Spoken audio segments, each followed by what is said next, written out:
Captain's Log Supplemental. We are currently 3 days out from our next mission destination, and I've decided to use this time to address some of the fraternization going on between the crew. I understand that on these long missions, some of this is bound to happen, but the crew has to keep it more professional than they have been. I mean, I caught Ensign Chavez swatting Ensign Pictulo's butt mid-shift the other day. He apologized profusely to me when he realized I saw, but I mean... the other day I opened the turbo lift to find a couple of crewmen making out. Can't abide this flagrant disregard for decorum. Fuck, I'm lonely.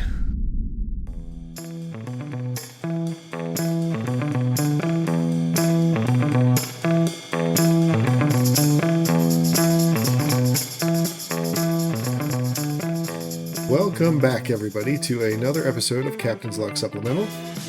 My name is Rob. As always, I am joined by my friends and co-hosts, Chris and Stanford. Hello there. Hi. And while we are normally joined by our producer, Mariah, she is running a little late, so she'll probably join us mid-show here. She has, real important things to do. Yeah, actual work instead of this fake work. I guess this isn't really fake work. This is work. I mean, well, it is work. It's just not, we're not getting paid for it, but it is work. Not professional work. We're more like fancy interns. Not even fancy, just interns. I was going to say, the fancy interns get paid. we're more like volunteers. So yeah, for the uninitiated, Captain's Log Supplemental is a Star Trek rewatch podcast. Each week we are marching ahead in chronological stardate order, watching a new episode each week. We have thus far finished Star Trek Enterprise, the first 2 seasons of Discovery. It was 2, right? Yep. Yes, the first 2 seasons of Discovery before the time jump. And spoilers. Sorry. And, what? And we are now pretty deep into the first season of Star Trek New Worlds. Pretty deep. Almost halfway. Yeah, pretty deep. But yeah, before we get going on this week's recap, how y'all doing this week? Oh, wait, podcast stuff. Like, subscribe, comment, share us with your friends and family. Do it so that Stanford likes you. See, this is why we're still interns. Yep. Yeah, because no one's actually doing those things. How are you guys doing? Not too bad. I was going to so we were originally going to record on Sunday. We ended up pushing it to Wednesday, for totally reasonable reasons. So it was just too bad because Sunday was actually Mariah's birthday. So I was going to wish her a happy birthday again here on the podcast, but she's not here. So fuck that shit, I guess. Yep. Hey, you know what? When she downloads and listens to this episode, she will hear you wishing her a happy. She does listen to the episodes, unlike you motherfuckers. I listen sometimes. I download the episodes. Dude, I completely understand actors that don't like watching their own stuff. Oh, yeah, I don't like sure. hearing myself talk. It's weird. Yeah, I am blessed with a abundance of self-confidence and self-worth, so I do not mind hearing myself talk. But otherwise, I don't know. Liam got an MRI yesterday because his ear sucks. Yeah, how's that going? Well, I mean, it still sucks. Sure. They got imaging of the inside to see if, is there a reason it sucks? And we have not. That was yesterday. We haven't gotten the report yet from that. Took him your sucky for no reason ears then. Yeah. Yeah, apparently it's a family thing. And then I took him to a neurologist because his hands suck. And the neurologist is like, well, in my professional opinion, I'm going to diagnose him with shitty hands. There's Perfect. There's nothing we can really do about it other than just to keep trying better. I'm like, oh, okay, great. So, are you paraphrasing here, or did a doctor actually tell you shitty hands? No, he didn't actually say shitting hands, but he there was definitely a look your kid's just shit. He definitely said to me though, as a direct quote, you will not be supporting your parents in their retirement by being an athlete. So, oh no! Fantastic. Wait! Fortunately, what if he plays soccer? He can play soccer. No. He sucks at all kinds of movement. It's just his hands are better. So yeah, poor kid. He's just catching a bunch of L's. So yeah, that's what's going on here in the Stanford household. Yeah, not too much going on here. Just kind of same old stuff. I did make a little. I'll say this just for you, Stanford. Cacio Pepe. I don't know what that is. I was saying it very Italian since you love it when I lean into the Italian accent. Mozzarella. Yeah, mozzarella. I know. But it's just like a creamy pepper sauce. Made it with some chicken. It was delicious. Oh, sounds good. Yeah, so as is tradition, when Kelsey broke my car, borrowed my car, something broke on the car. Pennsylvania roads, I feel like I know they're not as bad as like Indiana roads, Stanford, but they are pretty bad, like in terms of the neighboring states and the quality of their roads in general. Okay. Like the pothole she hit is on like a municipal street. That's not Pennsylvania's job. That's Lansdale's job. But Lansdale is in Pennsylvania. Okay, sure. So yeah, anyway, like it looked like they were doing work. Nobody marked a very large hole that they dug, probably trying to fix a pothole. So she fell into the even larger pothole, got a flat tire. That was fun. That took up the first day of Star Trek.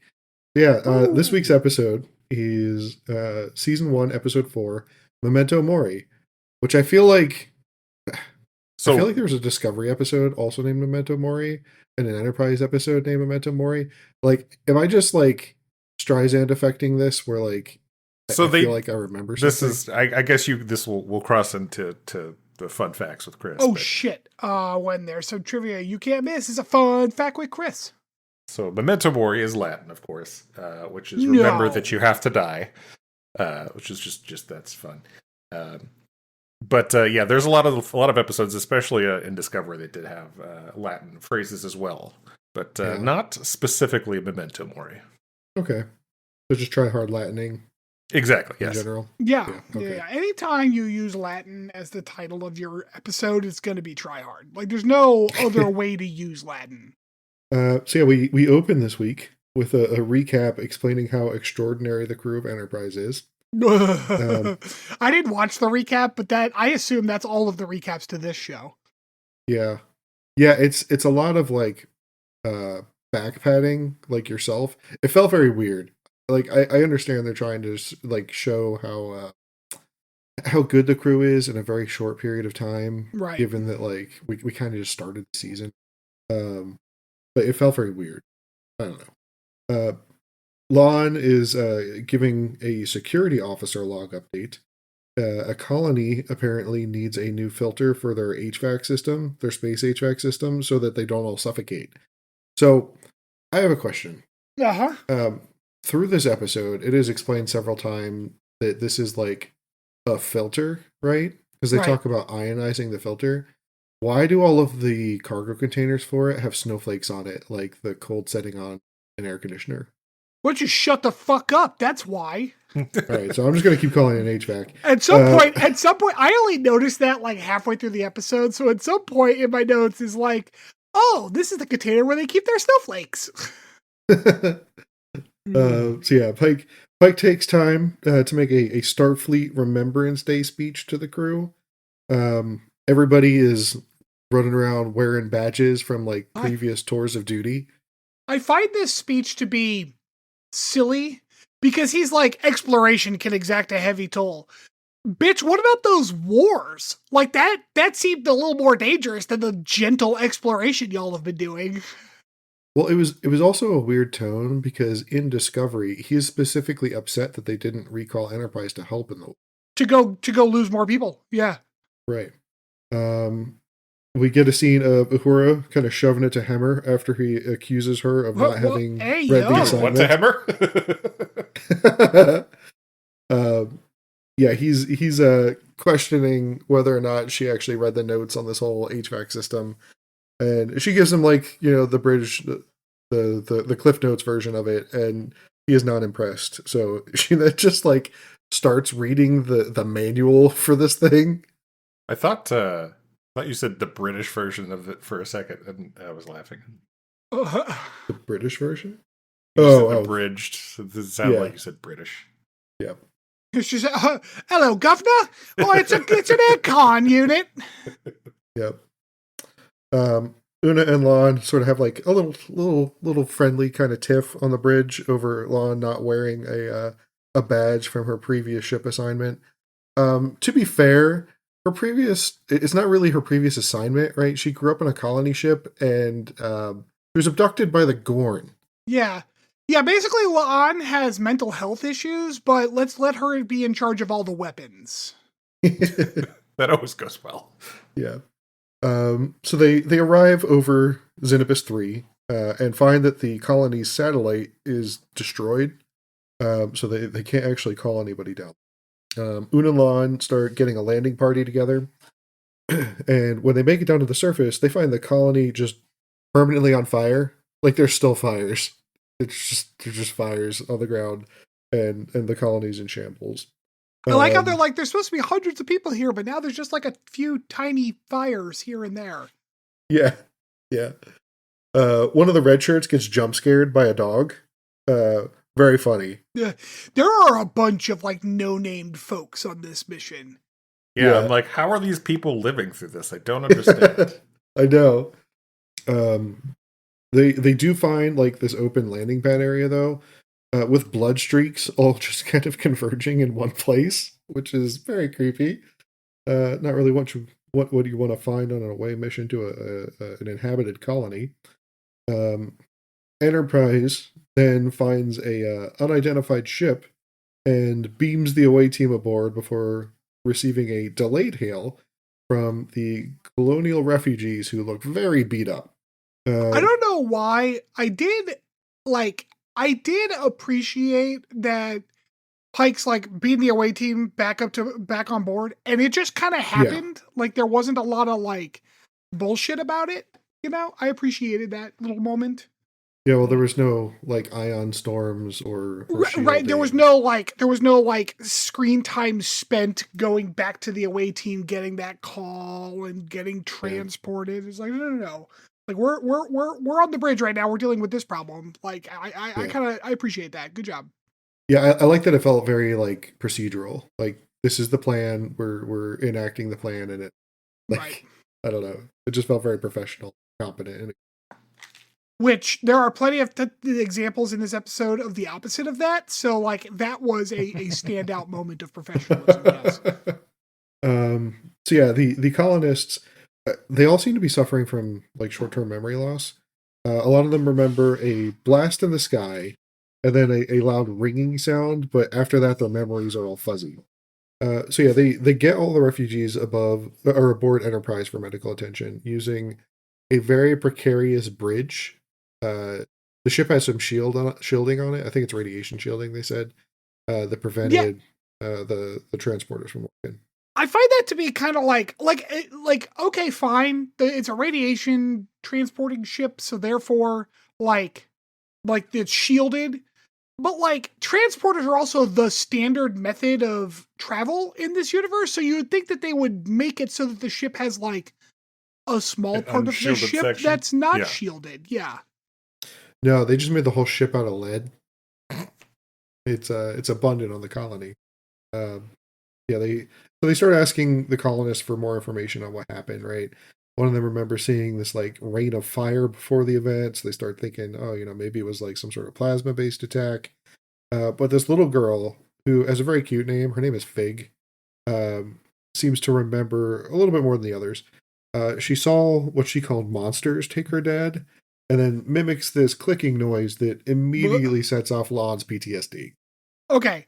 So first of all, she's like, I guess her mom or whoever's in charge of this little girl is like, monsters aren't real.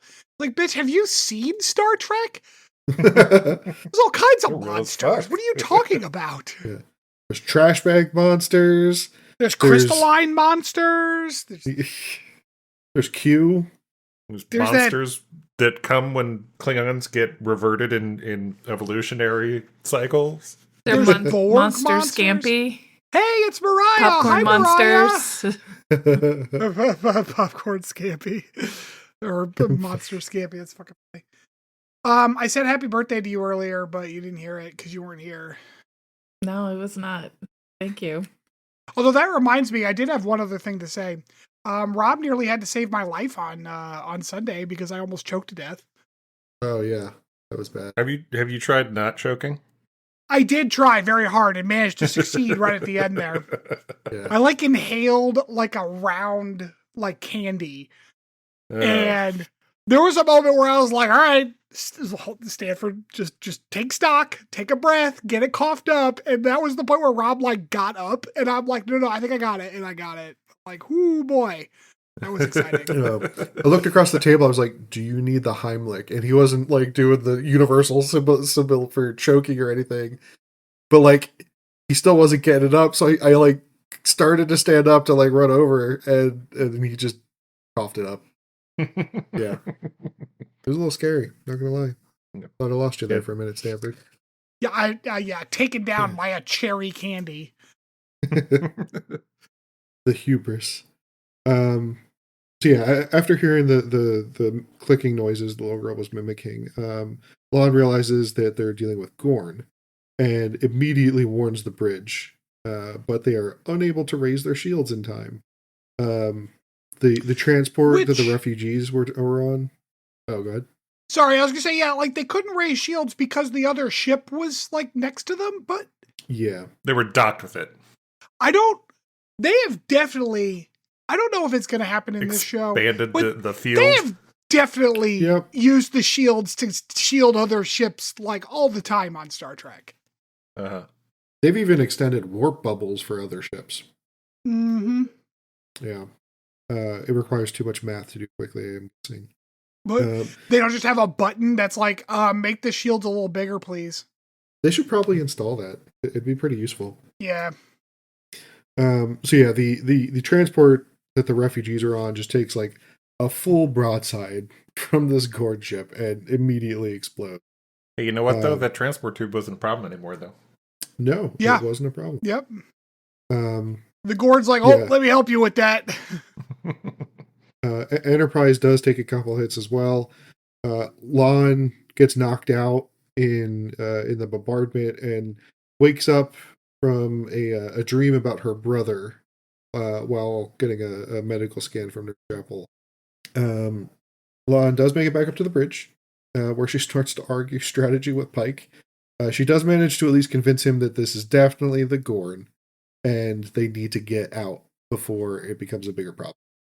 So they do withdraw to a brown dwarf. This is where I love Ortega very much. I need her to shut the fuck up. There is no I understand the Star Trek tries to be quippy and stuff, but in the middle of very, very important emergencies and shit, shut the fuck up. What are you doing? No. We gotta surf the black hole.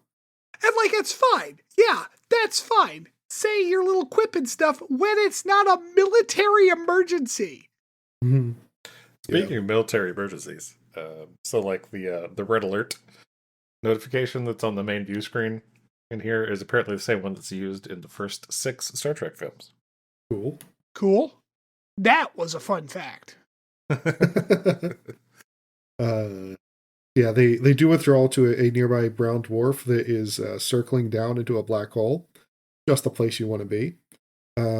It's releasing a ton of EM particles, though, which they're hoping will provide enough sensor cover to protect them from the Gorn. Down in the cargo bay, we find out that Hammer's hand has been completely crushed by one of the snowflake cargo containers for the HVAC unit. Man, those are some heavy snowflakes. They're very heavy snowflakes. I mean, listen, man, you shoveled snow before. It gets real heavy when it gets packed in. It's basically water. Yeah. Water is heavy. You're not wrong. That's what was in there. Mm-hmm. Yep. So yeah, this cargo container crushed his hand, and they have a whole bunch of just detritus blocking their exit at this point. Turns out that the new HVAC unit was also busted.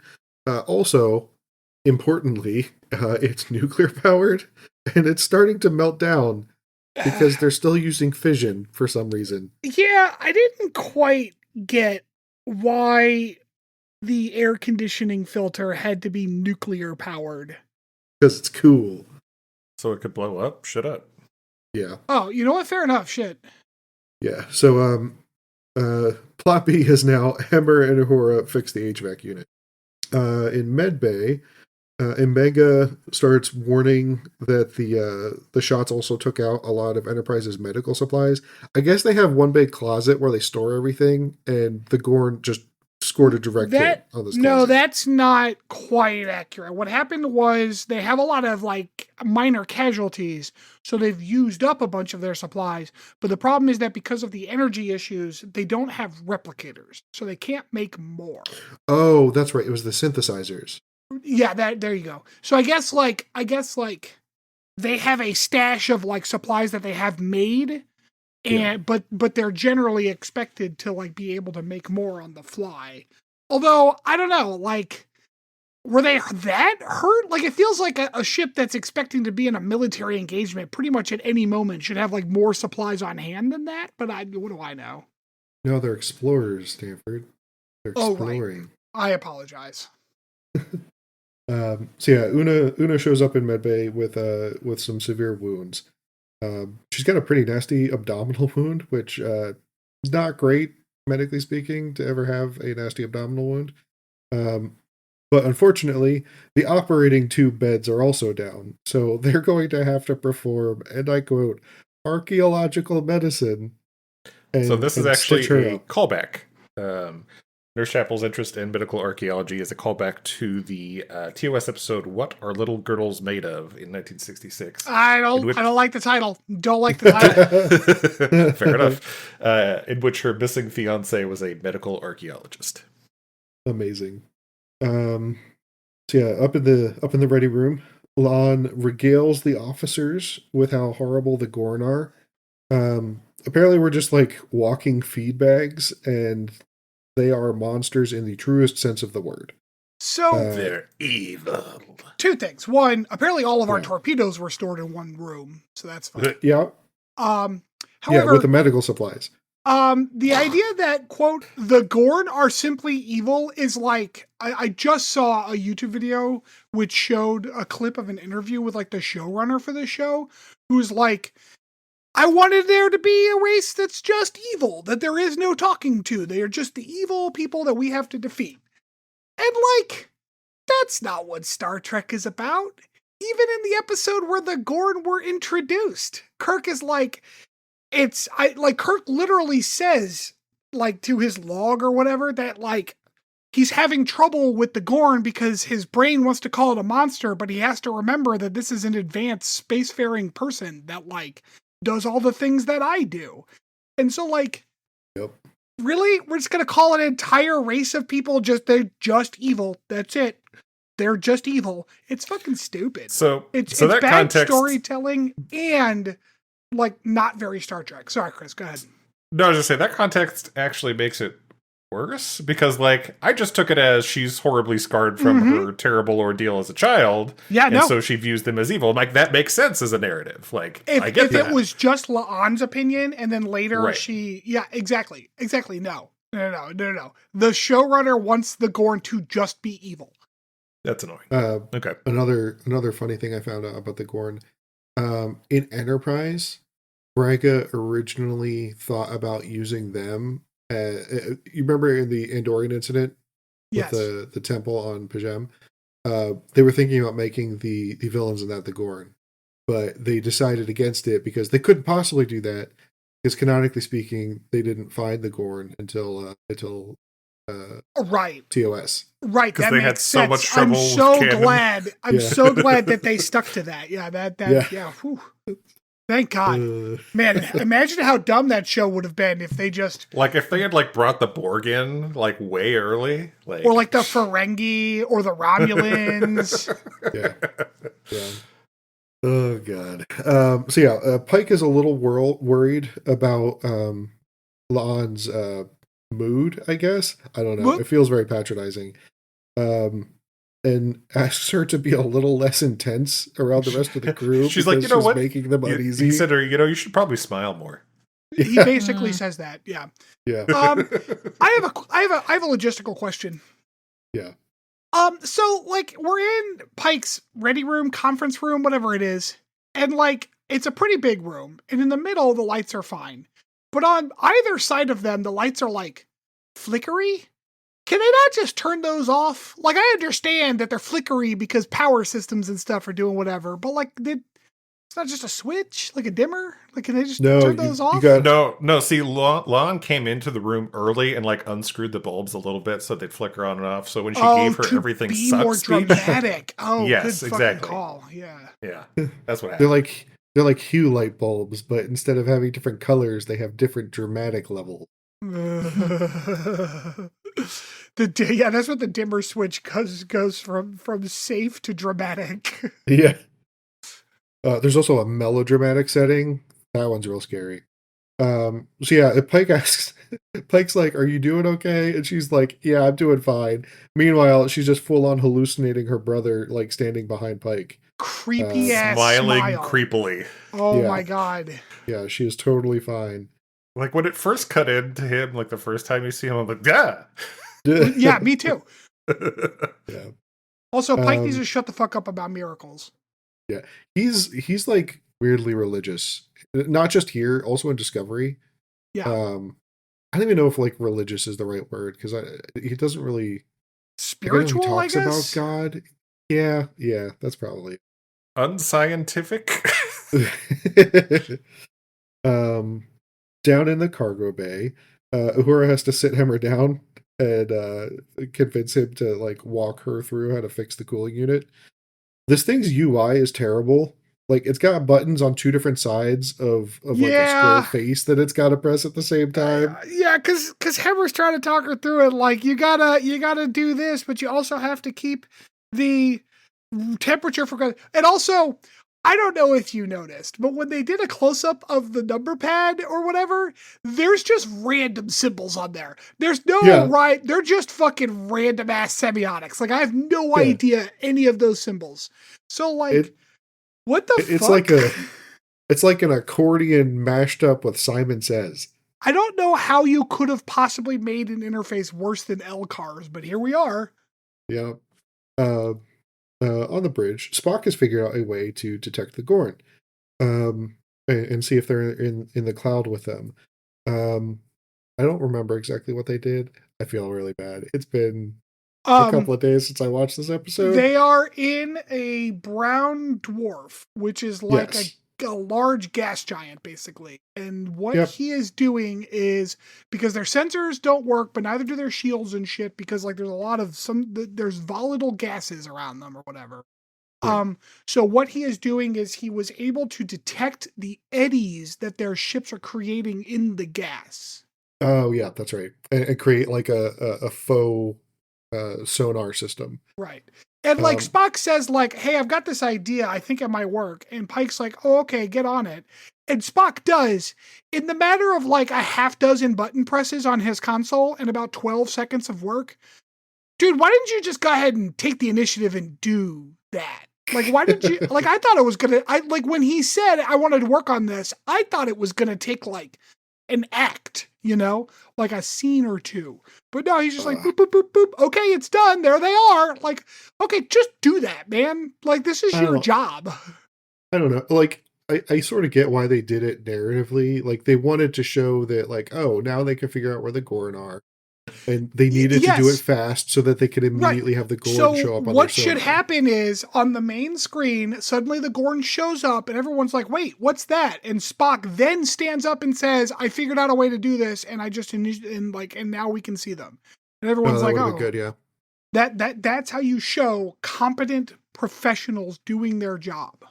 That would have been so yeah, just like every great submarine movie, Pike opts to like play dead in the water. Mm-hmm. They just kind of chill and the Gorn ship flies by without noticing them. Well, I don't know if they didn't actually notice them or not, because immediately after realizing that the Gorn sensors probably didn't see them, Pike decides that he wants to try dropping a photon torpedo directly on top of them like a bomb. I mean, he didn't try. It worked. He succeeded. It worked. Yeah. And the Gorn ship is destroyed. But they quickly realize that they were using this ship as bait because the Gorn hate each other as much as they hate their food, I guess. Yeah. And now they know exactly where Enterprise is, and they start closing in. It's a good thing that Gorn don't have any windows on their ships, though. It really right? is. Yeah. So yeah, Spock warns that dropping further into the brown dwarf will likely crush the ship. So Pike immediately orders them to drop the ship further into the brown dwarf. Spock's like, if we go any further, it's going to crush us. Pike's like, great idea, let's do it. Yeah. Pike's like, do that. I thought the ship groaning noises were very silly. I mean, that's just another classic, submarine movie trope. Submarine movie, yeah. Yep. I've seen all of them. Yeah. Yeah. Yeah, Pike is betting that their ship's engineering will outlast the Gorns, which based on no evidence whatsoever. Absolutely none. Absolutely none. Bear in mind too that like the Gorn ships are in general smaller. Star Trek doesn't seem to understand that smaller ships are going to be better at withstanding pressure. Shut up. We take another visit down to the cargo bay. Hemmer has Uhura remove some of the broken cooling rods from the filter, which she like immediately celebrates, right? They reboot the computer, and then Hemmer's like, all right, now we can get started. And Uhura just very quickly deflates. I said, my note here is engineering stuff is fun when it's completely silly. Yeah. Okay. Honestly, I like the interactions between these two. It was fine. Like of all the stuff in this episode, the Hemmer and Uhura doing engineering stuff was fine. Yeah. Shout out to Lower Decks. The lower decks on Enterprise are starting to buckle, and Pike orders them sealed off and the whole crew evacuated. We lose a single crew member. We have the greatest little 3-act story Star Trek has ever told in like a minute and a half here between red shirt and blue shirt. Yeah. As like they are running and then the one catches the other one because he's straggling behind, but then he one of them has the name. It's Kyle. Remember Chief Kyle? Wait, that was Kyle? That was Kyle, yeah. Yeah. Oh, did he survive? Is he the one that He's the one who survived, yeah. Oh, okay. I didn't realize that was Kyle. He's the one who like got pushed through the door and he was like, wait, no. I've only seen Kyle a handful of times, so I didn't recognize his face when it was all bloodied and fucked up. Yeah. Yeah. Yeah, so Kyle does survive. Unfortunately, his buddy doesn't. And the lower decks of Enterprise just get crushed like a tin can. Yeah, Enterprise taking some fucking damage. Yeah. They bring the Enterprise to a halt as another one of the Gorn Raiders closes on them, and they just watch the other ship just crumple up like a tin can. That was pretty awesome. It was pretty awesome, yeah. I was like, oh man, it's Ocean Gate all over again. Oh, Jesus Christ. Wonder how many billionaires were on that Gorn ship. I made it awkward. But from what I know of Gorn society, probably not a lot. I feel like they're all on the big one. They're like using these guys as bait. So yeah, back in sickbay, Chaplin and Benga are still working on stitching up Una. They find out that there is a single last fragment that needs to get pulled out, but it's impeding on her aortic artery, one of the major highways in your vascular system. That's bad for those of you unaware. Yeah, but she's a genetic super being, so whatever. I couldn't really pay attention to this conversation because they had this camera angle going, looking at it was Una, really weird. But also her nails, like her on her hand, were like right up close to it, and so they had this like weird like gold pattern on them. Like, look her getting her nails did. I did not see that at all. I didn't either. That's funny. I like how she was like, it's an order to give the last plasma to that person over there. Now keep gassing me. Like, she's like... Yeah. Yeah, like, they warn her that she's going to lose a ton of blood in the procedure, and there's only one plasma bag left. But she's like, give it to that guy over there. I'll be fine. Pike says the thing. We get a Captain's Log supplemental. He lets the viewers know that the brown dwarf is now falling into the black hole even faster. And Spock is how does that happen? Sucked in. Yeah, so I'm know it's a show and we got to write stuff, but like, really, this was the moment that brown dwarf decided to speed up and fall into the black hole. Like today, it's today. Yeah. Like that was this galactic phenomenon that takes, hundreds of years to complete, but today was the day. Today's the day. Okay. It was just bad timing. It was bad luck. You're in the wrong place at the wrong time, Stanford. God just damn like this it. colonist. So yeah, Lon suggests sending a shuttle out to see if they have a clear shot out of the system now that like they're pretty sure that they've lost any pursuers. She suggests that the shuttle should be small enough to evade Gorn sensors, and Spock volunteers to go with her. So Lon and Spock go on a little car ride. They see the Gorn ship shining their headlights at each other, and realize that something must be going on. I guess they missed the obvious answer here. So in order to figure out what's going on, she asks Spock to mind meld with her so that she can recover lost memories. Which Spock's like, a mind meld is a terrible idea, but like, yeah, cool, let's do it. Yeah. But also, I will do that immediately. Okay. Yeah, I don't know how, with as many times as people in Star Trek are like, oh my God, it's a language. Like, you couldn't figure out that they were just using light to communicate with each other? Like, what the fuck? No, Uhura was in the cargo bay, so she couldn't tell them. That's a good point. And the Hoshi's dead, so. Jesus Christ. No, she's an admiral now, remember? She's still alive in there? She cannot possibly. It's like 100 and some odd years later, isn't it? Yeah, it's a while. So yeah, they enter a vision of Lon's time on a Gorn breeding planet with her brother. They're being hunted by Gorn hatchlings. Her brother like explains to her that the lights are how they communicate with each other. It's Morse code with light.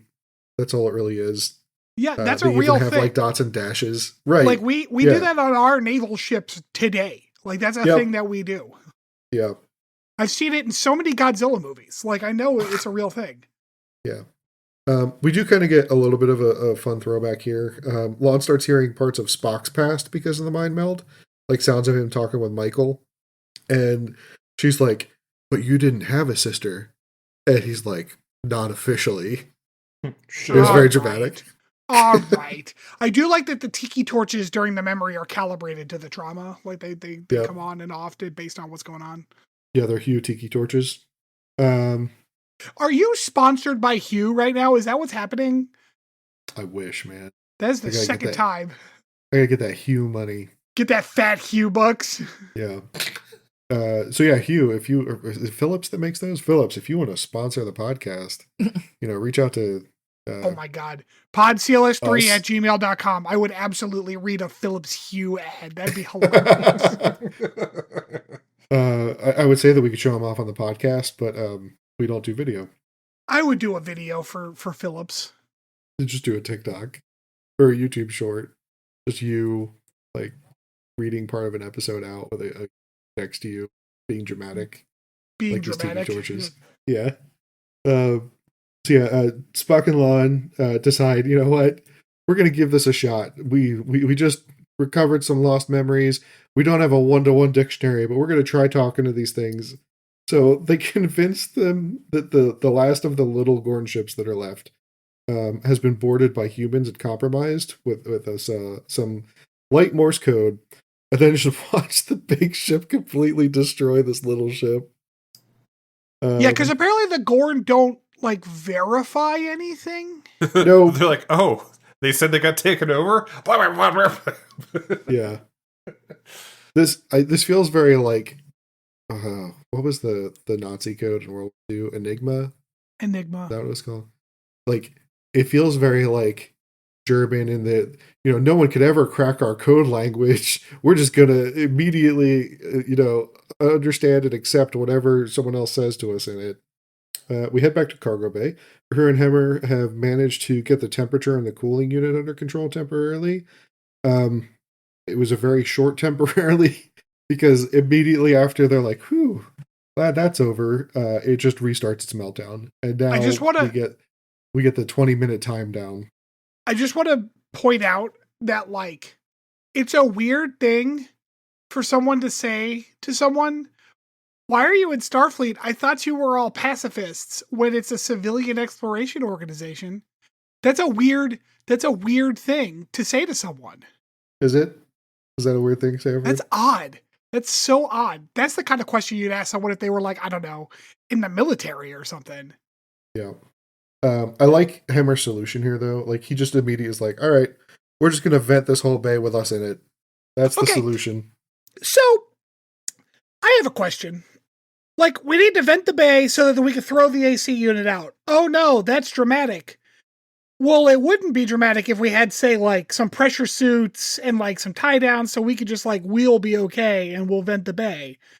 But that's not what they say. Like, they say, effectively, like, we're going to vent the bay with us in it and we're dead. Like, that's effectively the implication. And then later, it's like, y'all got vacuum suits down there, right? And they're like, yeah. And like, okay, cool, tie down. Like, what the fuck? It's like, did the writers for Act 3 and Act 4 not talk to each other? No, I think it's more that they're not profiting, that's not the right word. They're taking advantage of the fact that we don't know the entirety of the situation. And and I trying hate to look clever because of it. Fucking hate it. You give me those false stakes. Pike makes a very fun hunting reference here about snakes. Was it snakes, ducks, and possums all playing Snakes, dead? ducks, and possums. Yeah. And he suggests that they should slingshot the Enterprise around the black hole. Hey, just have a thought. Would like Pike be MAGA? Oh God. Mm-hmm. He's He's all religious, talking about hunting. I mean, he's leading into the stereotypes. He does seem to not like the Gorn on just a visceral racist level. Oh God. I have so many questions about this plan. First of all, do we not give a shit about time dilation? Like, that's just not a thing. Second of all, why did they bring up the whole, like, if something falls into the past the event horizon, it redshifts? Oh, like, that never was relevant. Yeah, I don't know either. Because I thought for a second they were going to be like, what we'll do is we'll dip the Enterprise into the black hole so that they think we are there, and then we'll take off. Well, at which point I was going to have other issues because that's not how it works. But, like, they mention this, and then it literally does not come up at all. They, like, say they're taking the bait as they're executing this maneuver or whatever, but, like... What bait? Right, like... They flew into the accretion disk, they threw out an explosion, and it looked like it blew up because they couldn't see anything through the accretion disk. That was the success of the plan. Real quick for the listeners. The rest of the plan is, right, they're going to dip under the... I don't even know if they're going to dip under the event horizon or if they're just getting very close to it, right?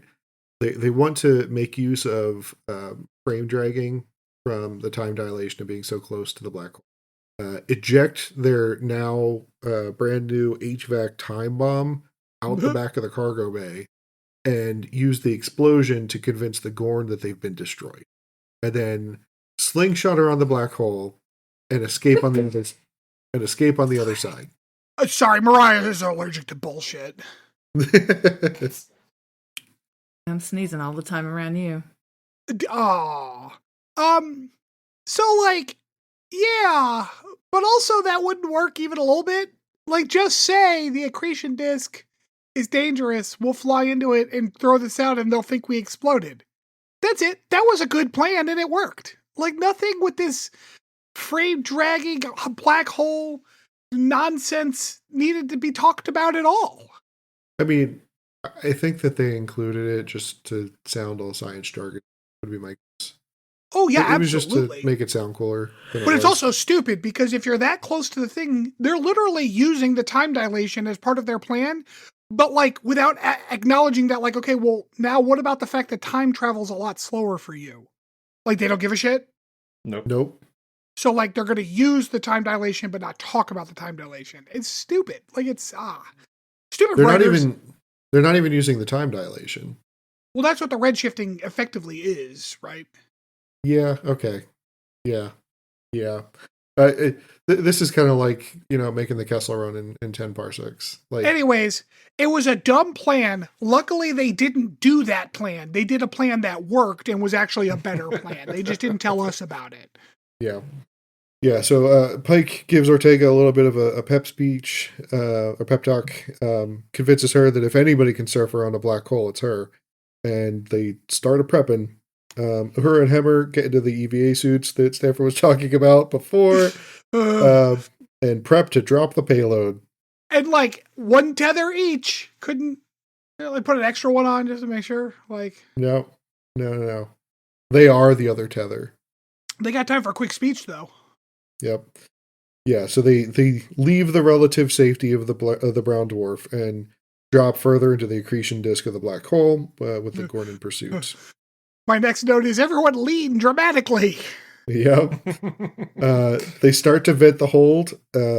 Hemmer and Ahura are attached to the deck with what I can only hope are some very strong straps. The straps were fine. Were they, though? Yeah, the straps were fine. The huge ass bolts holding the tethers down to the deck apparently were made of fucking tinfoil, but the straps were fine. Oh, God. You know what? It's the same material they made those Gorn ships out of for sure.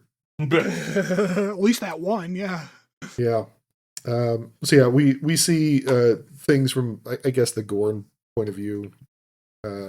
There's an explosion of the HVAC unit out of the back of Enterprise. Yeah. It was very cool. I like that they actually had the explosion pull into the accretion disk. It was very nice special effects. They did a good job. The Gorn, who assume Enterprise is no more, veer off and head off into space.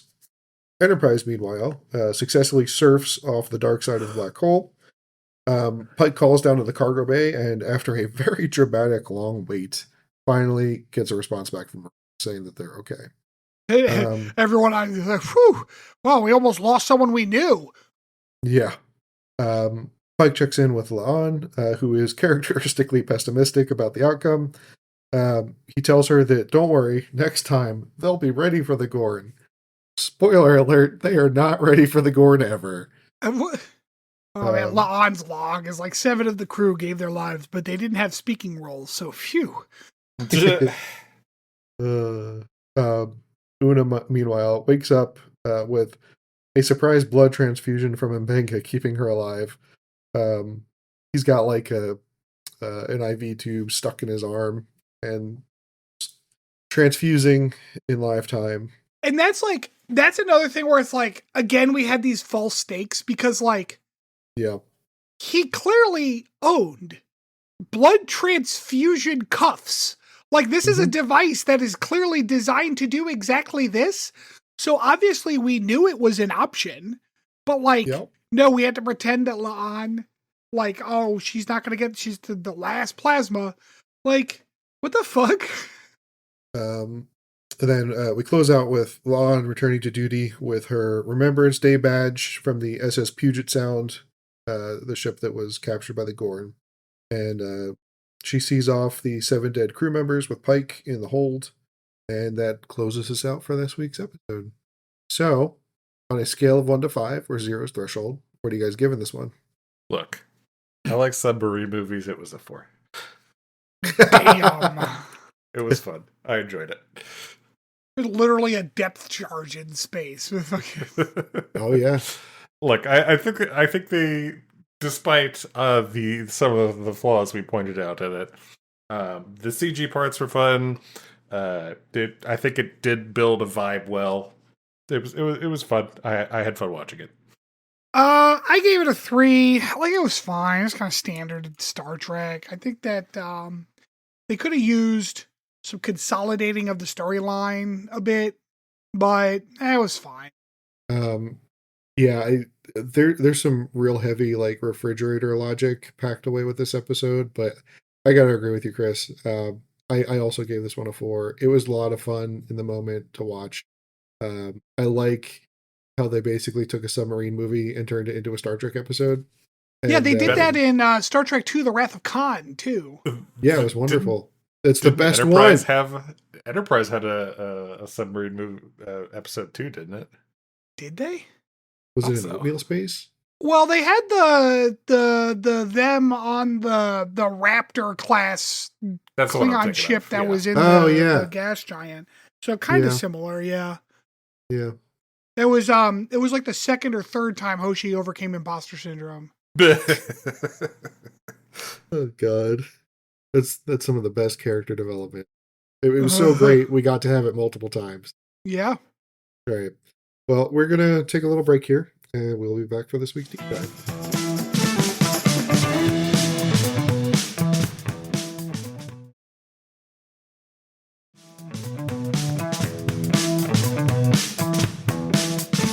Welcome back. This week's deep dive will focus on the Gorn.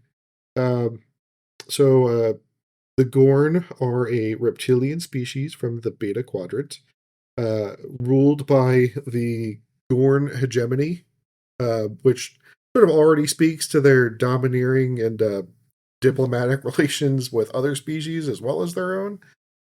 We first heard about them all the way back in season 4 of Enterprise. Do you guys remember when? I mean, I remember they showed up. No, they don't show up. It was in they show up in the Mirror Universe episode. Doesn't somebody just like reference them briefly? Yeah, it was just a brief reference. It was in the episode Bound, where they're like dealing with those 3 Orion slave girls. Awesome. Yay. Yeah, one of them, one of the other Orions aboard mentions that the less that they speak about the Gorn, the better. Although they do trade with them. So wait, they trade with them? They trade with them. No. They're an unerring evil monster. Yep. The first documented Federation encounter was actually with the SS Puget Sound, which we heard about today in today's episode. It was Lon's family's colony ship. It was captured by the Gorn, and Lon was the sole survivor. So we didn't mention it in the recap, but apparently the Gorn have this weird tradition where, like, if you're the last survivor from your ship, they just kick you out in a shuttlecraft into deep space. And, like, you're probably going to die, right? Because you're in a shuttle in deep space with, like, nothing and nothing around you. But fortunately, Lon got picked up by Una. That's how they... being reptilians, they are a cold-blooded people. They're about the same height as a human, a little taller, and are just as intelligent after reaching adulthood. Their hatchling form is just kind of brutal and very animalistic. That said, even the adults are more physically intimidating than the human. They are tougher and stronger. One adult, we learn later on, in Strange New Worlds, can take on a full Starfleet landing party all on their own. Kirk, in his famous duel with a Gorn, actually chucked a boulder at one point and had it bounce off to no effect. And then later in that same episode, Arena, he drops an entire like car-sized boulder off of a cliff onto one of the Gorn, and all it did was stun them. And then it started walking after him again. The only thing that finally worked was shooting him with like an improvised hand cannon. That was so fucking stupid. No, it was awesome. Shut up. Yeah, as we learned today, they speak in cliques, but they can understand other languages. So this is very much like a Wookiee scenario, right? They can understand Starfleet standard, but they just can't speak it because they don't have the vocal cords for it. Much like the xenomorph from the Alien franchise, they embed parasitic eggs that can incubate in their hosts from other species. More on that in a later episode, we promise. They also... What's up? I don't like it. I don't like it. No, it's real gross. I guess like it's real real gross. gross. No. It's not that I don't like it's not like ew. That's gross. No, I mean like I find that to be stupid because if you're an advanced species able to travel the stars, then at the very least, because like obviously the Gorn have survived on their planet, right? Yeah. So there's probably animals that they're doing this incubation with. What were they doing before they started traveling the stars? Assumedly, they just had farms of animals that they were incubating their young within. And like, why didn't that just continue? Why did they turn it into this weird, like, man, I don't want no cow baby. I gotta go get a human baby. Like, that doesn't make any sense. So you More want to know fun, something shut really up. awful? Sure. They have this whole like post breeding system, right? The female Gorn are completely capable of becoming pregnant on their own, and they can give birth to live born offspring. So they're choosing to do this instead. Oh, okay, never mind. That's metal as fuck. Okay, I take it back fully. All right, I'm Yeah. on the Gorn side here. Fuck you. Oh Jesus! Gotta stop them humies. Do they have a like an empire symbol? I'm gonna get that bitch tattooed on me. Oh God! Much like the xenomorphs, these embedded offspring also erupt from their hosts in a very dramatic fashion during their birth. Game over, man. Interestingly, instead of doing the whole like wrapping the tentacles around the face with the face hugger, right? The Gorn offspring actually changed the host's biology so that their life relies on the egg's existence as much as the egg relies on them, making it theoretically impossible to separate the two without killing the host. Sure. So, okay. They're, But, so you described two separate things. One is a process of how they lay the eggs in you. The other is how it maintains the host. How do the eggs get in, though, with the Gorn? acid. They spit just like the xenomorphs do, and the eggs are inside of their spit. So the Gorn impregnate That's fucking you stupid. with an acidic spitball. And to make matters worse, I think that Worse? the adults can spit, but the hatchlings can also spit. So they can reproduce immediately after being born. I don't like that at all. Okay, hold No. on. Nothing. So far, I'm on board. But like, hold on. So we have a species that is able to just copulate, just put on some Barry Manilow and make a baby. Fine. Yeah. Then they also can do this other thing. Did they modify their race to do the second thing, or were like, which is badass, or did they like evolutionarily, like, sometimes there ain't enough bitches around, so I gotta spit at a cow? Like, is that what happened? I don't know. I don't know why. Oh man, this we need to whole write a book second right There's just now. a group of them sitting in a Like- room, just like, you know, it'd be fucking sweet if I could hork a loogie and get that fucking cow pregnant right now. Oh, but then you Part gotta of take care of the- a cow. No. It'll kill it on the way out. Yeah.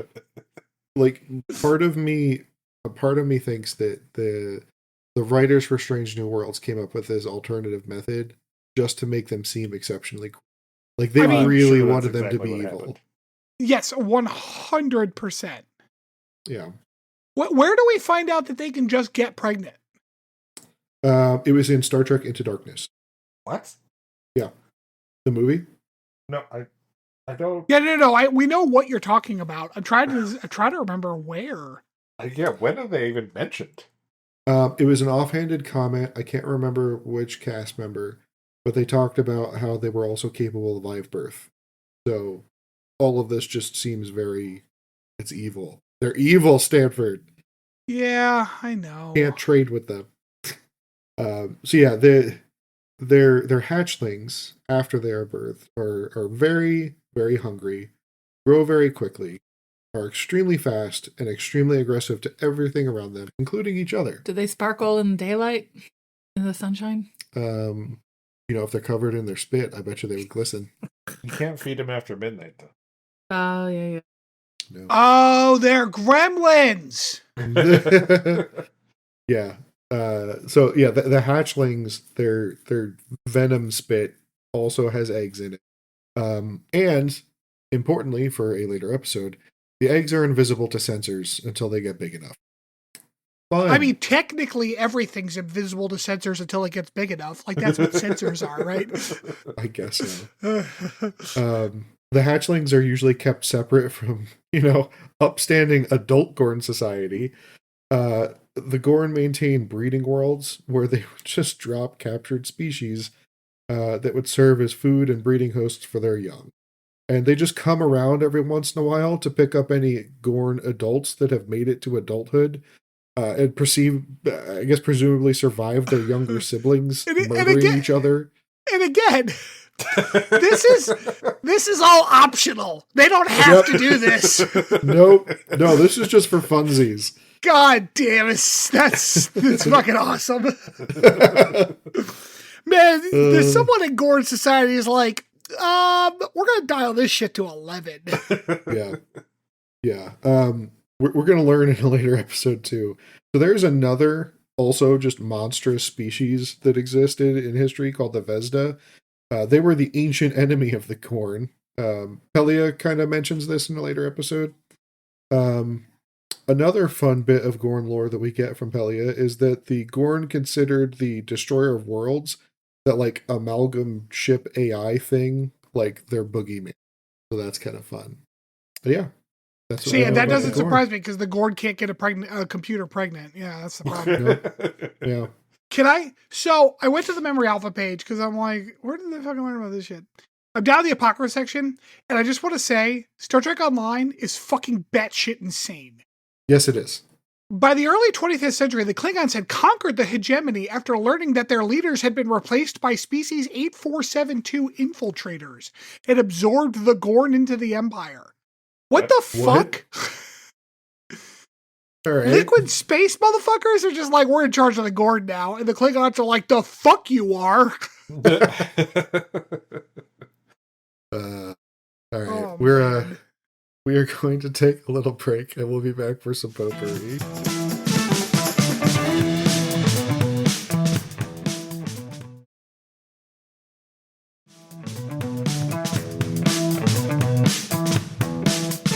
Welcome back. So it may be no surprise to anyone, especially anyone here, that I tend to be a little argumentative. So I thought we could play a little improv game called 2-Minute Argument. The way this is going to work is, and I will not actually be doing any of the arguing, which is why this is brilliant. Okay.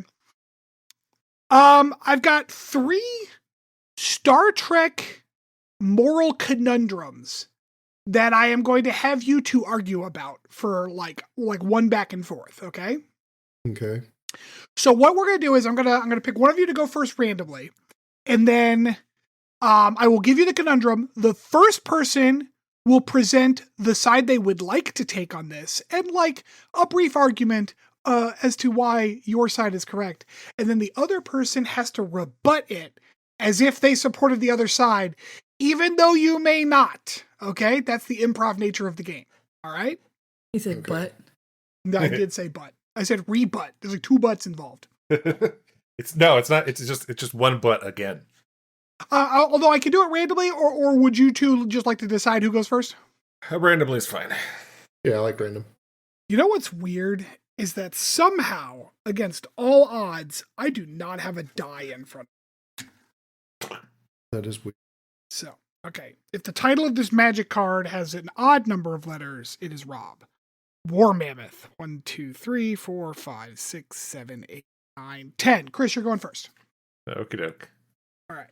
The first argument is whether or not this is specifically from a Q episode in Voyager. Don't worry, you don't have to have seen Voyager, Rob. But I will give you the kind of conundrum. But basically, a member of the Q continuum would like to die, and so the conundrum is, as a Starfleet captain, should you allow someone to kill themselves when, according to Starfleet, suicide is wrong? Okay. Well, I think it's pretty straightforward here. While Starfleet's rules, so to speak, say suicide is wrong, the member of the Q Continuum is not a Starfleet officer. They're not a part of Starfleet. They're not a human. We have no control or obligation to influence them to not kill themselves. We have no reason to take that agency away from them. And they're not even who's to say for a member of the Q Continuum can even die in the same way that a human does. We don't know what happens to them afterwards, so why even bother trying to stop it? That's it. I'm done. Oh, okay. No, I assume Rob's collecting his thoughts. So it's fine. Okay. I have to rebut this. Yeah. Mariah's like, butts. So I don't think that a captain operating as an officer in Starfleet should behave in a way that goes against Starfleet's code, even when dealing with species outside of Starfleet's jurisdiction. I think that the only real humane solution here would be to allow the member of the Q Continuum to journey to a world where they can experience a permanent hallucination of a life of their choosing. In this case, a life of nothingness, where they can experience not experiencing anything forever. Wow, what the fuck? That came out of nowhere at the end there. I don't know what the fuck you're even referencing. Pike, man, Pike. And what's her face? The time crystal thing. There's That also No. Like you know how afterwards, like when he winds up in the space wheelchair, he goes back to the planet from the man trap. And, that's right. Yeah. Like they that's right. They, That's right. They let him live out his life as That's if he right. did not have. also, they his had injury. there's the Miles O'Brien experience where he gets like So put in basically- jail in his mind. So basically, Rob's saying, like, it's not Starfleet's job, but we can ferry him to a planet where they can figure it out. Which I actually, I don't hate that idea. Like, that's kind of nice. I like that. Pass him the buck. Make it Yeah, someone well, else. I mean, yeah, like this is not something I can handle, so I'll send it off to another country that actually gives a shit. All right, Rob, you're going to take whatever side you would like of the measure of a man conundrum. This is where we have to decide whether or not an completely artificial person is afforded the same rights as a, blood and tissue human being, with the understanding that the artificial person is as sentient as the human being, which was always a true conceit of the actual discussion in the episode. Yeah, I feel like this is arguing against this is almost like a false argument. There have been plenty of times in Starfleet's history, which I know is a logical fallacy, where rights were granted or recognized for species that otherwise had an extremely difficult time even interacting with members of Starfleet, whether it be because they existed in a different phase of reality or they existed in a form that just took Starfleet too long to even realize was a being in general. In this case, we have artificial beings that can clearly communicate with us, clearly have their own sense of autonomy, and can act of their own jurisdiction, sometimes even against the wills of their creators. This is just the same as any biological being. The only difference is they weren't conceived in a biological manner. And because of that, I think that they should be recognized as being sentient and thus equal to any other member of Starfleet. So, clarification on the question. You said that it is a given that they are sentient, right? Like that Correct. is recognized. So that's not the issue. What is the specific, like, what is the argument? Like, The for? issue is that whether or not, and Rob, your argument was absolutely valid. Whether or not an artificial being that was created by somebody else, should be afforded the same kinds of rights as a born and bred biological being. With the recognition that either way they are sentient. Correct. I don't love this. No, I know. Don't worry, Chris. You're gonna love the next one. I'm gonna feel real gross. All right. Hold on. Let me Yeah. come up with Now you know how with an Riker angle here. felt. Oh my god. He's dying. Rob, go get him. Do you require assistance? Please sign the universal I was sign drinking for- water. This is why I don't hydrate. No, he's got his do not transport banned. He's doomed. We can't stick him in the buffer. Nope. Get stuck in the buffer until someone's ready to clear something out of your throat. Just like choking, like in purgatory forever. Oh, that should be the third one we do. I have a fourth one now. Okay. I was not thinking at all. I was just listening to you. You almost die. So, Take your time. okay. Okay. I don't love it, but this is what we're going with. All right. It's a fucking toaster. Case closed. So while Christ. this artificial entity may be sentient, we can't afford it the same rights because while it may be sentient, it is merely a collection of obtained data and experiences from other actually living beings. It's doesn't see. I don't like that either. God damn it! I don't.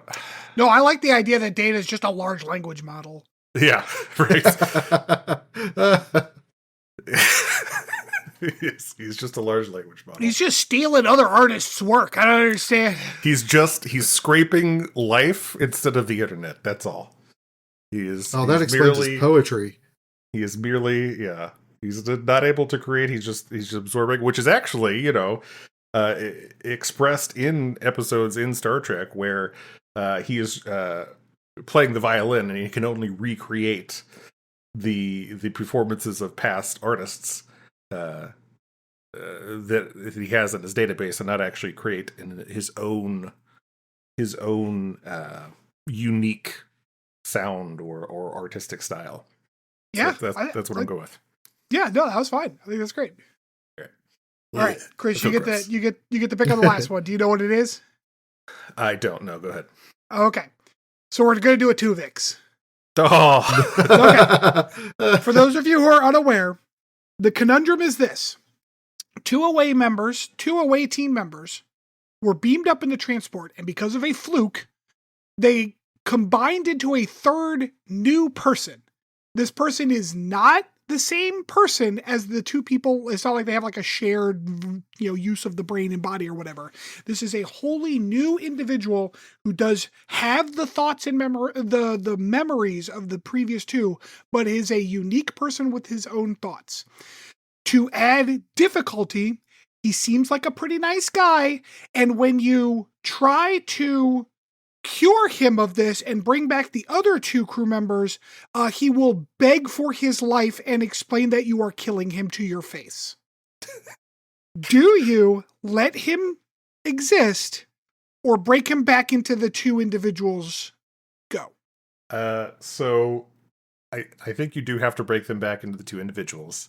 While he may be a separate life form, it was created by accident and essentially killed those two other people, took their lives. They certainly deserve that life, and as they have the ability to give them that life back, it should be done. Also, as an aside, Tuvix sucks, and I hate that guy. Everyone else seemed to really like him. Nah, fuck that guy. He's annoying as fuck. That's it. Okay. All right. So I would argue, I don't actually.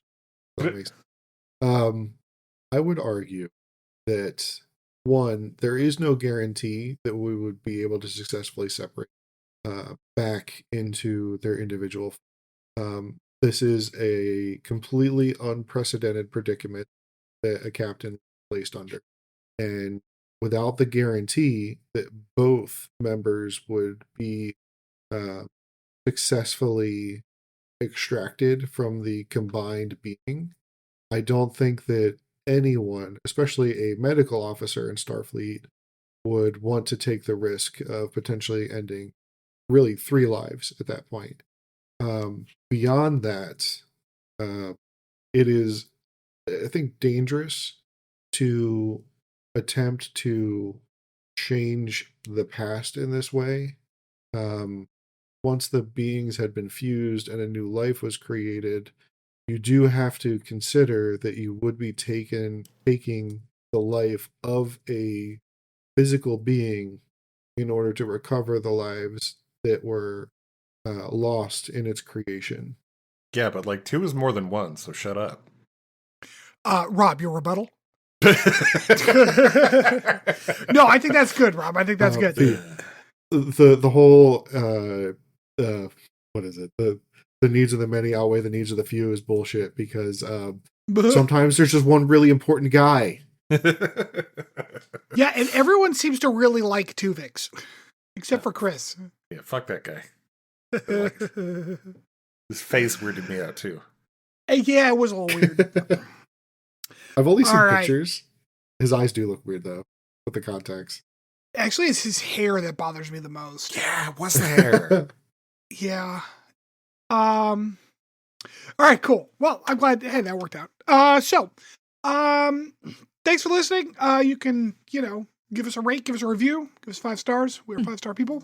That would be super, super sweet. Otherwise, thanks for listening, and we will catch you all next week.